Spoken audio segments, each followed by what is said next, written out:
You open your eyes to a darkness so deep it feels like an ocean pressing against your chest, and in that hush, you recognize the emptiness you have learned to avoid, the void between who you are and who you long to become. You have spent too many days filling that void with busyness, tasks that never healed the wound, conversations that never touched the truth, distractions that never quieted the ache.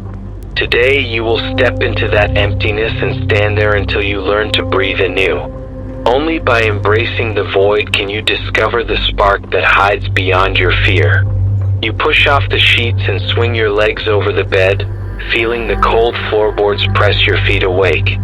A tremor of anticipation runs through you, equal parts dread and yearning. You rise and let your bare toes curl into the wood grains as you move to the window. The glass is cool beneath your palm, and you lean in, letting the darkness meet your gaze. You murmur, "I see you, void," as if greeting a friend you long ago thought lost. In that greeting, you sense a shift, a crack in the fear that once told you to flee. You step back from the window and cross to your closet. You choose clothing that feels almost too plain. A dark t-shirt that holds no promise of warmth, pants that fit like shadows, shoes that rest quietly at your feet.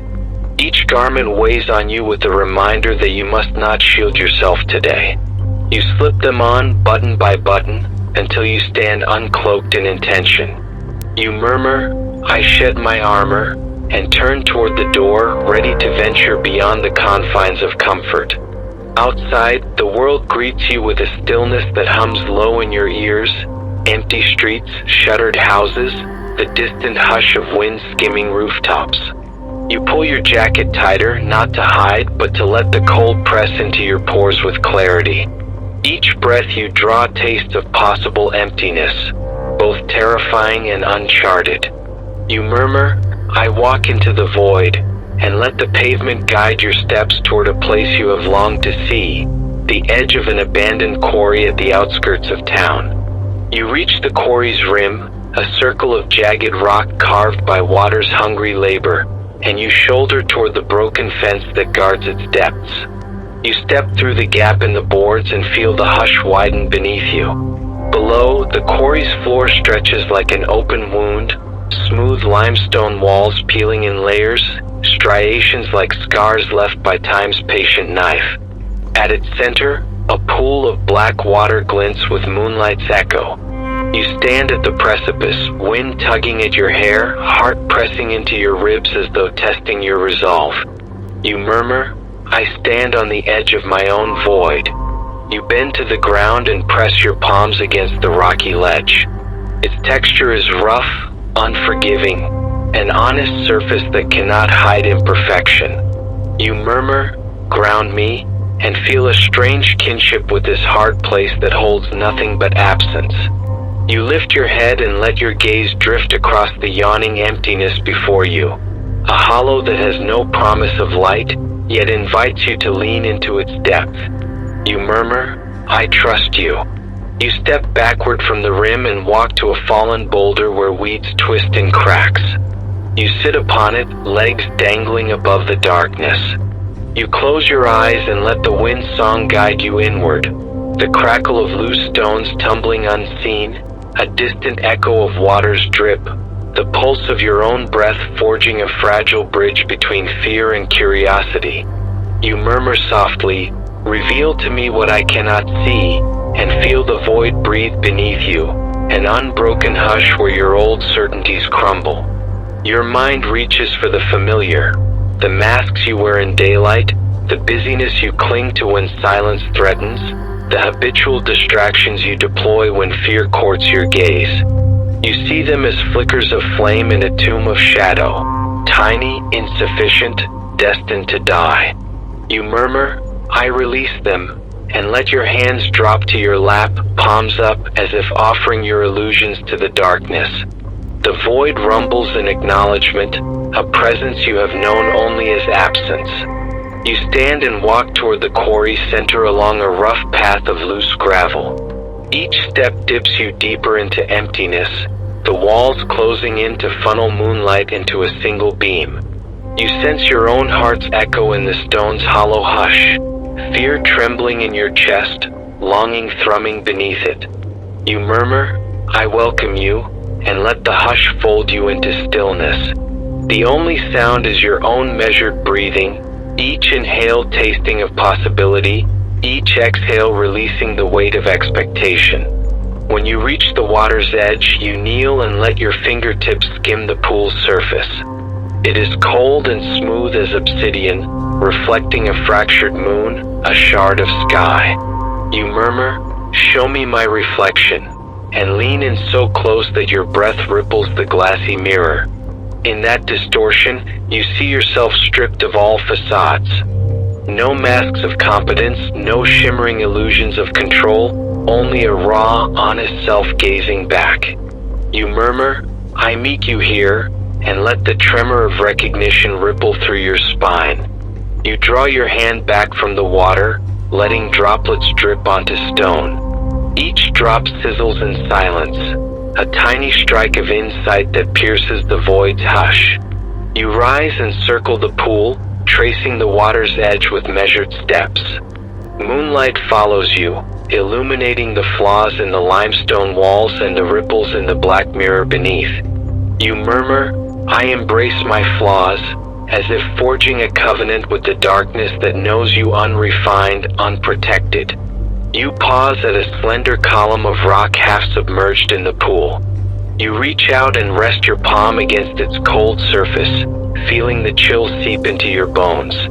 You murmur, "Anchor me in this moment," and let the column's solidity remind you that stability can exist within emptiness, an anchor for the truth you have long avoided.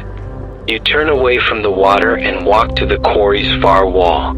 There, in the high limestone, a narrow ledge clings to the vertical face. You climb carefully, fingers and boots seeking purchase in cracks and crevices. Each upward movement demands attention. Any misstep could send you plummeting into the void. But you press on, so hungry for perspective that you embrace every tremor of uncertainty. You murmur, "I rise through the void." When you reach the ledge, you stand with the quarry's black heart beneath you, only feet away. You lean into the stone face, balancing on the narrow strip of rock, and let the wind's breath stream around you. You murmur, "I stand here unafraid," though every fiber of you quivers with the memory of potential fall. In that moment, you realize you have never truly known courage until you faced your own emptiness head-on. You close your eyes, tilting your face to the sky. Moonlight weaves through the silence, painting you in half-shadows. You feel your heart beat against your ribs, a steady thrum that becomes your true north. You murmur, "I am here," and let the void accept your presence as a kindred spirit. In that hush, you sense the spark within you, dormant but not extinguished, glimmering like embers beneath ash. You take a deep breath and open your eyes. Below, the pool's black mirror seems gentler now, reflecting your image as a whole rather than a fragmented shade. You realize the void has offered you a gift: clarity in absence, courage in stillness, purpose in emptiness. You murmur, "I carry this gift," and begin your descent from the ledge, each careful step a vow not to squander the hush's lesson. Back at ground level, you walk to the water's edge once more. You kneel and scoop a handful of cold liquid, lifting it to your lips. You murmur, "I drink in my truth," and sip the water, letting its chill steady you. You feel the echo of the void within you, an open chamber ready to receive new light. You rise and walk back toward the rim, where the world beyond the quarry waits to resume its rhythm.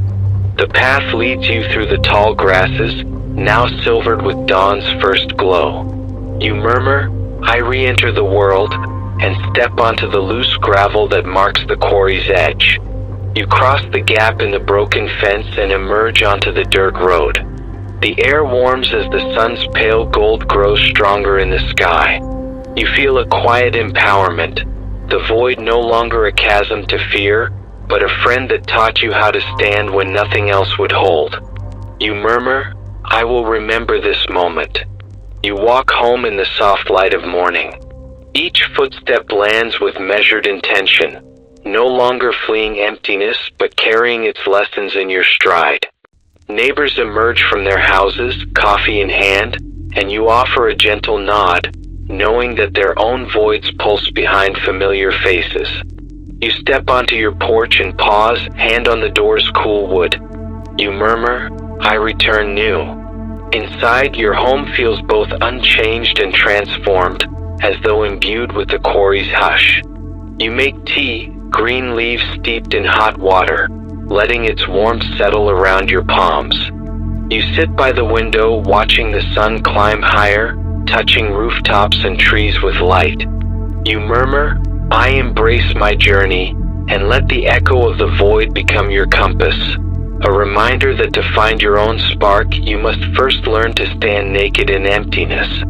You reach for a journal and pen, opening to a blank page. You murmur, "I mark my dawn." Your pen strokes fill the page. I descended into my own void, faced the mirror of black water, and learned that courage is not the absence of fear but the willingness to stand when everything is uncertain. In standing naked to the night, I discovered my spark waiting to be fanned into flame. You close the journal, feeling a calm certainty in your chest.